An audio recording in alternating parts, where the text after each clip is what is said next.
This is Optimal Relationships Daily, episode 1065. Does joining a grief support group on Facebook help? By Reid Peterson of griefrefuge.com. Hello, everybody. I am your host and narrator, Greg Audino. Really looking forward to kicking off a brand new week of ORD with you. I've got some great posts lined up as we prepare to say farewell to August. Not sure where the time went. And to start is another post from Reid Peterson of Grief Refuge. Today he'll be talking about grief and how the process of grieving intersects with Facebook and the common tendency to share or seek support on social media. So let's hear what he's got for us and start optimizing your life. Does joining a grief support group on Facebook help? By Reid Peterson of griefrefuge.com. Some friends of mine recently lost a baby. The only way I know about this is from what they posted on Facebook. They were quite transparent and open about their loss, and they shared pretty much all of it on their profile page. As I read the post, I thought to myself, how sad and painful their loss must be. I also thought, why are they sharing something as personal and painful as this on Facebook? I mean, it was a very intimate sharing. It was a story filled with details of a 72-hour time period. After reading it for a while, I realized I had been holding my breath. There was so much loss, so much beauty, all in front of my eyes on this web page. The moment it sank in that I had all this information about their loss, but hadn't talked to them, I began to feel sick to my stomach. I thought to myself, this is wrong. News like this shouldn't be shared this way. This is so personal, and I am more comfortable being with them, listening, empathizing, and even crying together if it felt authentic. But this is life now. The pandemic, everyone being busy, and social media as the norm for communication is how our world currently works. Technology is at our fingertips, and it's simply more convenient and common to broadcast events in your life on social media to stay in touch. But are you staying in touch? It's more like keeping tabs on others. Some people call this Facebook stalking. It's so easy to scroll through your Facebook wall, learn from the things people share, not comment or interact, and move on. That's also life right now. At this point, I have a question for you. Are you comfortable with sharing personal and intimate information on Facebook when you know that many people will read it and not respond? For me, the answer is no. It's just too awkward. And if I were to share something very personal, I would need to hear from people that mattered to me in order to get the support I'm looking for. Then there's also the issue about text. Not text messages, but text on screens. It's too easy to hide behind text. There are ways for posts to be filtered and shared in certain ways that are misleading, biased, or even untruthful. Coming back to the friends who lost their baby, after I got over my uncomfortable feeling about Facebook being the source of how I found out, I began to wonder what their intention was for sharing such a deeply personal thing on Facebook. Were they saving time by making an announcement to the masses? Were they seeking reinforcement and validation for their loss? Were they wanting to feel more seen and heard? I don't know what their intention was, and I likely never will. I could read through the several hundred comments to try to better understand. I could call them up and ask. I could bring it up with them the next time we're together. But I won't do any of those things.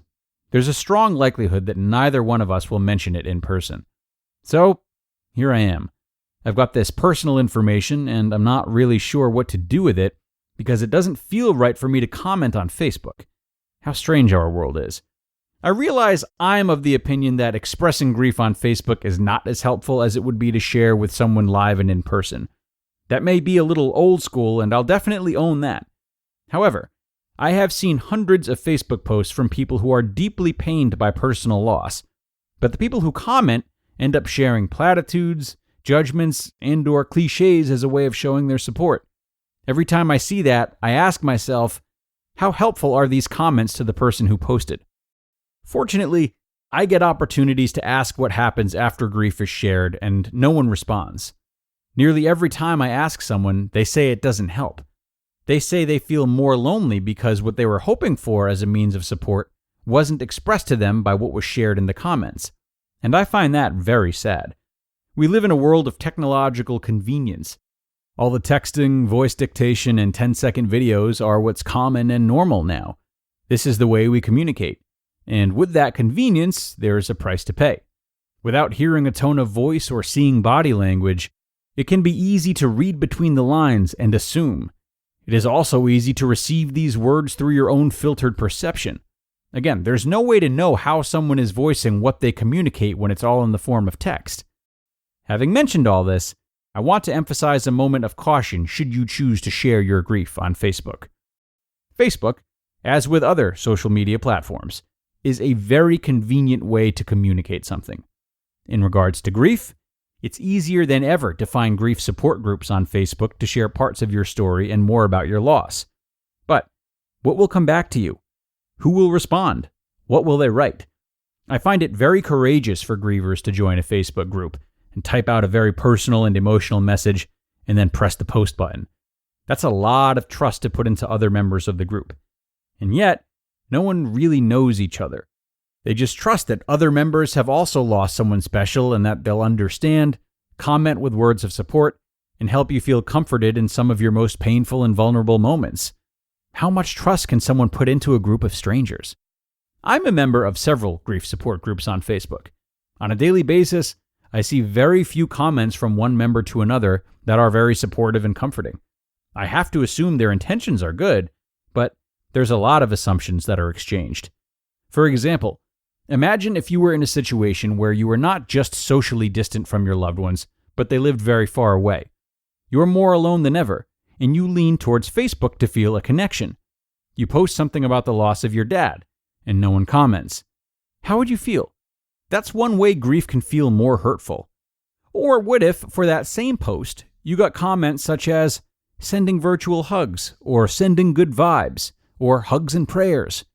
Comments such as these can leave a griever feeling invisible, insignificant, and uncared for. Where I advise more caution in sharing your grief on Facebook is with your intentions and expectations. It's common to hope for lots of comments and emojis to help you feel more comforted. There's nothing wrong with that intention, but be careful about your expectations. If you expect dozens or more comments and responses, it's really going to hurt if you don't receive them. It's also going to hurt if you expect real acknowledgement and connection.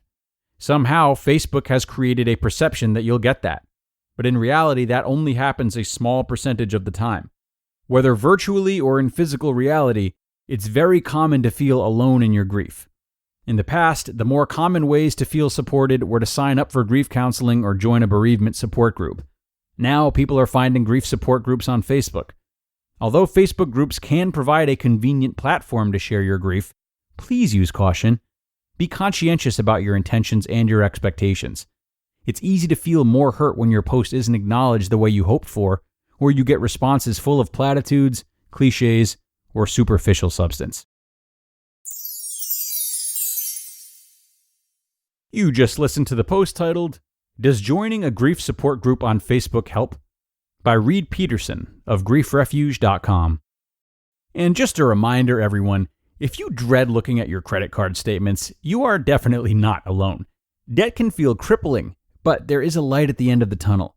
Our new partner, Upstart, can help you on your path to financial freedom. Upstart is the fast and easy way to pay off your debt with a personal loan, all online. Whether it's paying off credit cards, consolidating high-interest debt, or funding personal expenses, over 500,000 people have used Upstart to get one fixed monthly payment. Unlike other lenders, Upstart considers your income and current employment to find you a smarter rate for your loan. After just a 5-minute rate check, that's even quicker than an episode of ORD, mind you, you can see your rate up front for loans between $1,000 to $50,000. So, find out how Upstart can lower your monthly payments today when you go to upstart.com/ORD. That's upstart.com/ORD. Don't forget to use our URL to let them know we sent you. Loan amounts will be determined based on your credit, income, and certain other information provided in your loan application. Again, go to upstart.com/ORD. And a big thanks to Reid for such a great post today. I really love how he's chronicled his arc of feelings upon first seeing that post on Facebook. It's also relatable, right? It's so easy for us to see something really vulnerable get shared and wonder why the person sharing would expose themselves like this on social media. It's easy to think that sometimes doing so almost delegitimizes their pain. After all, how could going to social media be something they prioritize if things are indeed that bad? It took me a while to not get stuck in this loop of thinking myself. But as Reid explores, just as those posting shouldn't have an expectation, nor should we who are reading. Healing comes in many forms. How and where people choose to express their feelings comes in many forms. We must look past how we expect others to both grieve and support. And as always, adopt the mentality of care and curiosity instead. We still always have the option of asking others if there's anything we can do for them or how we can be of service. This type of approach towards someone who is struggling will always be paramount and always be available, and it reminds them that you're flexible and willing to give them space, which is something they're likely yearning for. So, thanks a lot to Reid for this one. That's only the second work of his that we've shared, as we just came across his site recently, and I really can't wait to look at more of it, as grief is just so important to dissect, as I've said before. We are done now, though, so I appreciate you staying until the end. I hope that, as usual, you stop in tomorrow as we continue along with a post from a name you've heard around here once or twice, Evan Mark Katz. I'll see you tomorrow, everybody, where your optimal life awaits.